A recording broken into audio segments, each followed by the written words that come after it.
guys, Corvus here, and today I have a review of the high-grade Universal Century Palace Athene. This is an older kit. It came out around the same time as the Hazels, but its age definitely shows in more ways than one. One big way that it shows its age is with this giant sticker sheet. Now with this sticker sheet, I painted all the yellow bits I could with gold Gundam marker. Just used a gold Gundam marker. Instead of the pink stickers, I used a metallic red. And for parts of the black and panel lining, I used just a black Gundam marker. So getting into the articulation of this thing, which is another way that it shows its age. Starting off with the head, it only goes up that far. And it goes down that far, but if you push down the pipes, you get a little bit more. And these pipes are made out of the same material that the DJ pipes, which is a more recent kit, is made out of. Very soft plastic, and due to that, it can turn all the way like that, turn all the way like that. You gotta kind of push them back in sometimes. And they normally don't pop out. The commander fin up here, though, is a little wobbly even when you put it in all the way. The torso only has a swivel. It only swivels that far due to the pipes keeping it from going all the way around.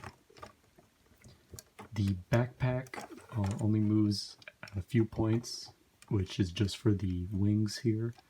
They will rotate on this polycap here and then move in and out like that. The arms are on a swing joint in the chest.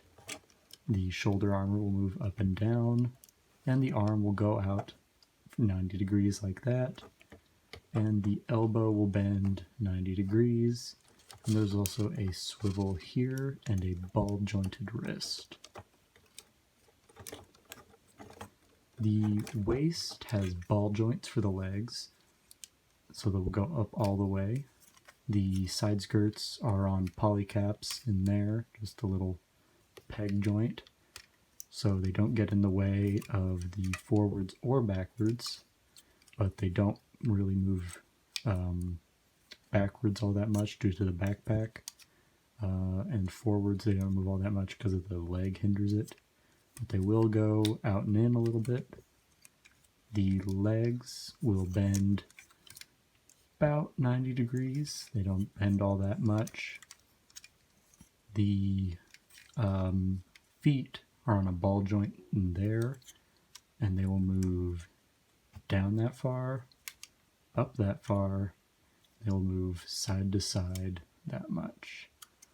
The toe also has a little bend, but that's for the foot gimmick, where you can turn these around as well. You've got a grabby claw foot. So, on to accessories.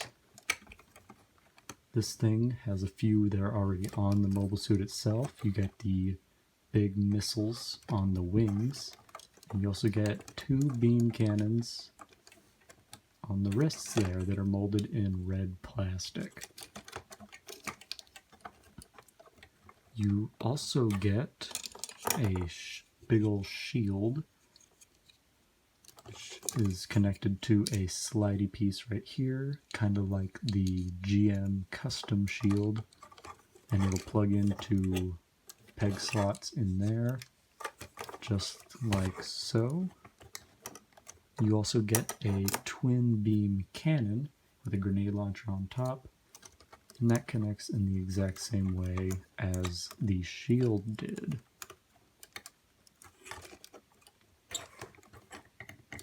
You also have beam sabers in the shield here. You have two in there. Oops.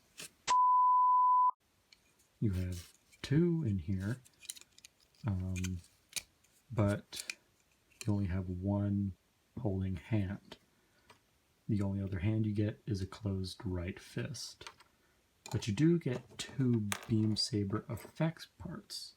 And the weird thing about these effect parts is that they are very short. for how big the mobile suit is. I feel they should have given us some bigger effect parts for the beam sabers, but all in all, it's not too bad.